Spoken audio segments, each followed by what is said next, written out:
बिस्मिल्लाहिर्रहमानिर्रहीम। अस्सलाम वालेकुम। इस वीडियो में हम फर्स्ट ईयर क्लास की इंग्लिश के तीसरे यूनिट एमिली डिकिंसन की poem A bird came down the walk की स्टैंजा एक्सप्लेनेशन का क्वेश्चन जो है वो डिस्कस करेंगे। पोइट्री में तीन तरह के क्वेश्चन आ सकते हैं। स्टैंजा एक्सप्लेनेशन जो पिछले सालों में पिछले कोर्स में जो चेंज हुआ है उसमें आता रहा है। बोर्ड का पैटर्न अगर चेंज नहीं हुआ तो यही क्वेश्चन आएगा। समरी जो 9th 10th में आती थी बहुत आसान थी और इसके आने के चांसेस तकरीबन अब फर्स्ट ईयर में ज़ीरो है। तो यही था कि पूरी किताब में 2 या 3 नज़में थी, तो बच्चे वो 2 या 3 नज़मों की समरी जो थी वो गाइड बुक से या उनके टीचर्स लिखवा देते या किसी तरह से भी या कोई नोट्स वगैरह उनसे वो याद कर लेते। समरी लिखने का तरीका नहीं बताया जाता था बच्चों को, कम से कम मेरे इल्म में नहीं है कि कोई ऐसा टीचर भी हो जिसने कोशिश की हो कि समरी खुद से कैसे लिखी जा सकती है। खुलासा का सवाल उर्दू में आता है वो भी याद करवाते हैं, इंग्लिश में समरी आती है वो भी याद करवाते हैं। और पैराफ्रेजिंग सिंगल नेशनल करिकुलम में इस चीज़ के ऊपर काफ़ी ज़ोर दिया जा रहा है और जो नई किताब आई है उसकी एक्सरसाइज में काफ़ी जगह पे पैराफ्रेजिंग का पूछा हुआ है, तो उससे ये एक अंदाज़ा लगाया जा सकता है कि पैराफ्रेजिंग का क्वेश्चन आ सकता है। तो इसलिए ये देखते हैं कि कौन सा क्वेश्चन चांसेस किसके इसके ज़ीरो है, इसके हैं लेकिन इसके सबसे ज़्यादा चांसेस हैं क्योंकि ये एक पैटर्न चल रहा है और अगर पैटर्न चेंज नहीं हुआ, चेंज हो भी गया तो ये क्वेश्चन जो है एक अच्छा स्ट्रॉन्ग क्वेश्चन होता है बच्चे को जज करने के लिए कि उसने पोइट्री कैसी पढ़ी हुई है। और इस क्वेश्चन के मुकाबले में स्टैंजा एक्सप्लेनेशन याद नहीं किया जा सकता।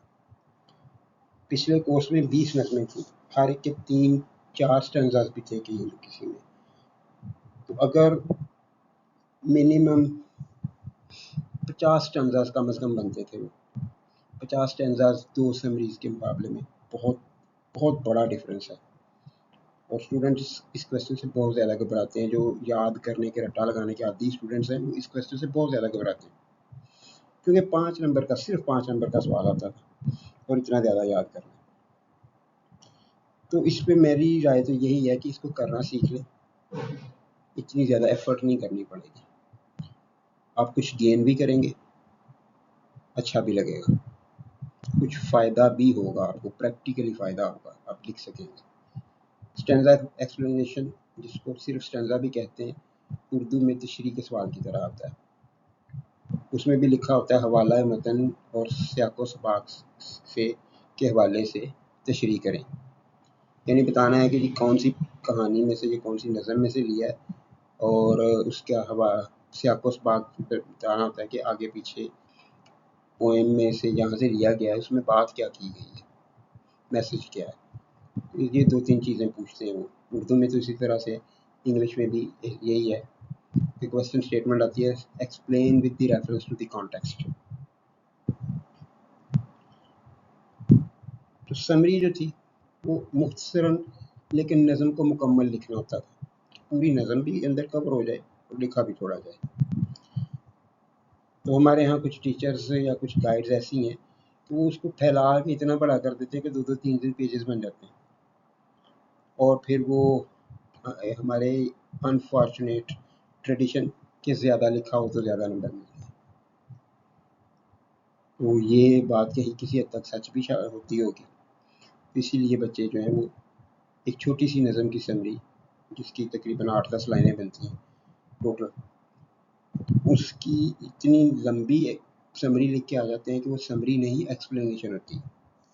एक्सप्लेनेशन और समरी एक दूसरे का उलट है। एक्सप्लेनेशन है कि थोड़ा सा दिया है उसको एक्सप्लेन करके बढ़ा के लिखें, और समरी क्या है कि ज़्यादा थोड़ा सा जितना भी आपको दिया है उसको और कम करना है, कंसाइज कर देना है। और पैराफ्रेजिंग क्या है, ये एक पॉसिबल है कि ये एग्जाम बोर्ड एग्जाम में एक नई चॉइस के तौर पे एक क्वेश्चन आ जाए, is converting poetry into prose. शायरी को नसर की सूरत में लिखना है और कुछ नहीं करना, कोई एक्सप्लेन नहीं करना है, बस बताना है कि जी ये इंग्लिश जो नज़म में लिखा हुआ है वो अगर सिंपल इंग्लिश में होगा वो किस तरह से होगा, क्या चीज़ होगी। स्टैंजा एक्सप्लेनेशन, क्वेश्चन जो है इस तरह से होता है, क्वेश्चन स्टेटमेंट इस तरह से लिखी होती है, explain the given stanza with the reference to the context.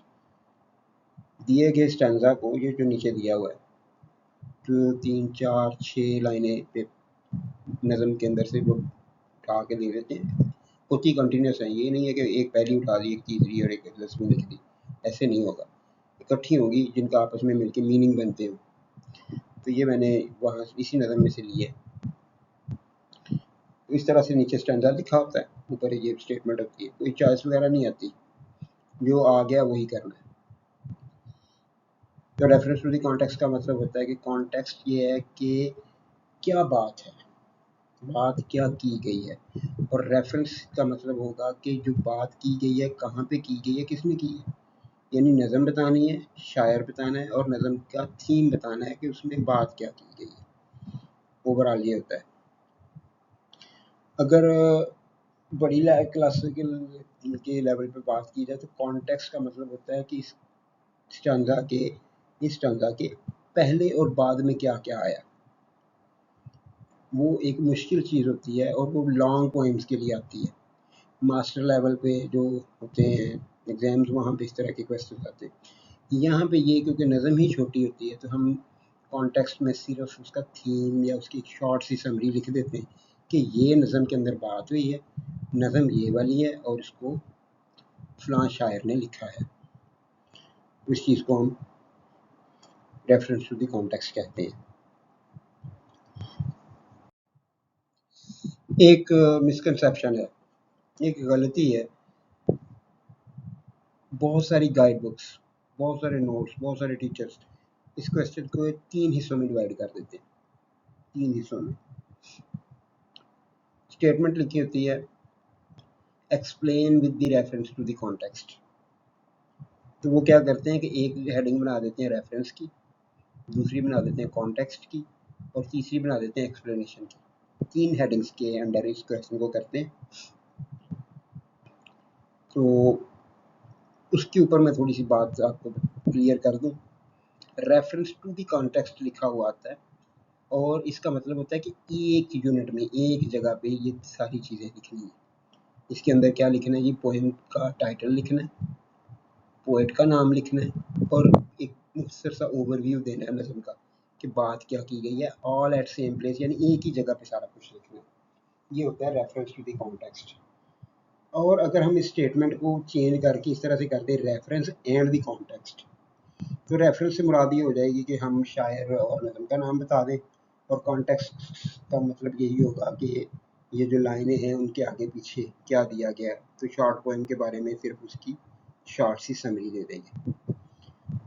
तो ये है कि जी इस तरह से अगर इसको किया जाए, ये 2 हेडिंग्स हो जाएंगी, रेफरेंस अलग हो जाएगा, कॉन्टेक्स्ट अलग हो जाएगा। तो ये 2 डिस्टिंक्ट एलिमेंट्स हैं, उसको कर देते हैं। जैसे ये एक रेफरेंस की है, उसके आगे रेफरेंस लिख देते हैं, फिर कॉन्टेक्स्ट है, फिर कॉन्टेक्स्ट के अंदर उसकी शॉर्ट सी समरी टाइप लिख देते हैं कि नज़म के अंदर बात क्या की गई। तो ये एक मिसकंसेप्शन है। रेफरेंस एंड द कॉन्टेक्स्ट नहीं है, रेफरेंस टू द कॉन्टेक्स्ट है कि कॉन्टेक्स्ट का रेफरेंस दे के बताइए। कॉन्टेक्स्ट कैसे, आपको उस बात आगे पीछे क्या है उसका रेफरेंस दीजिए कि कहाँ से लिया और किसने लिखा। ये इसका रेफरेंस है, रेफरेंस दे के फिर लिखिए इसको। तो इसके ऊपर मैं आपसे एक बात करूँगा कि हमारे यहाँ ये बहुत अनफॉर्चुनेट है कि एक बात जो गलत तरीके से होती है, गलती जैसे गलतुल आम भी कहा जाता है, ऐसी हो जाती है कि बाद में उसको ठीक कर लिया जाता है। फिर उसको गलती मानने, यानी गलतुल आम को किसी भी लैंग्वेज एक्सपर्ट के नज़दीक यही है कि जो ऐसी गलती है जो वाइड स्प्रेड है, सब भी ऐसे मानने लग गए, अब आप उसको भी इसी तरह से सभी मान जाए। तो ये गलतुल आम में आ चुका है। रेफरेंस एंड द कॉन्टेक्स्ट अलग अलग हेडिंग्स लिख देंगे तो भी कुछ नहीं बिगड़ेगा इस क्वेश्चन का, लेकिन ठीक चीज़ यही है कि रेफरेंस टू द कॉन्टेक्स्ट एक इकट्ठा लिखा जाए। ये बहरहाल गलती है। इसी तरह से ये है कि 1993-94 में लाहौर के एक पब्लिशर ने एक बहुत मशहूर गाइड बुक इंग्लिश की 9th 10th के लिए वो उसने पब्लिश की। तो वो उस बुक में उन्होंने लेटर और एप्लीकेशंस में क्योंकि उन्हीं दिनों में या उससे कुछ अर्सा पहले जब एग्ज़ाम्स में नकल वगैरह के ऊपर अचानक से बहुत सख्ती होना शुरू हो गई, तो 93-94 की बात है। तो फिर बोर्ड की तरफ से डायरेक्शंस आई कि कोई भी स्टूडेंट्स किसी भी तरीके से अपना रेफरेंस नहीं लिख सकता पेपर में। वो अपना नाम नहीं लिख सकता, वो अपना रोल नंबर नहीं लिख सकता, वो अपने शहर का नाम नहीं लिख सकता, वो अपना एड्रेस वगैरह नहीं लिख सकता। ऐसी कोई चीज़ पेपर में नहीं लिख सकती। इसके ऊपर यूएमसी बनेगा और ये बोर्ड का रूल बन चुका है। उस चीज़ से को मद्देनज़र रखकर उस किताब वाले ने एप्लीकेशंस के अंदर ABC लिख दिया सिटी के नाम की जगह। यानी अगर वो जैसे गवर्नमेंट हाई स्कूल और नीचे शहर का नाम लिख रहे हैं, वहाँ पे ABC लिख दिया। अब उसको करने के बाद उसको ख्याल आया कि ABC इस तरह से तो ऑड सा लगेगा ही, क्या चीज़ है। उसने समझाने की गर्ज से उसके गिर्द ब्रैकेट डाल दिए कि यहाँ पे सिटी आता है। ब्रैकेट्स का मकसद भी यही होता है कि बाहर लिखी हुई चीज़ को एक्सप्लेन करता है कि ये क्या है। होते होते उस सिटी की ब्रैकेट्स उड़ गई तो ABC सिटी हो गया, और उसके बाद से अब ये सिटी पहले आ चुका है, ABC बाद में हो गया, और सिटी ABC हो गया। और ये अब बोर्ड की टेक्स्ट बुक बोर्ड की किताबों में सिटी ABC लिखा हुआ आता है। यानी एक चीज़ जो उसने एक्सप्लेन करने के लिए बताई थी वो उसको गलती से उसी का हिस्सा ही बना दिया। अब अगर एक्चुअली ABC लाहौर हो तो लाहौर सिटी, तो किस पागल को ये नहीं पता होगा कि लाहौर सिटी है, मुल्तान सिटी, तो सिटीज़ है। तो सिटी के साथ सिटी लिखना ज़रूरी थोड़ी है।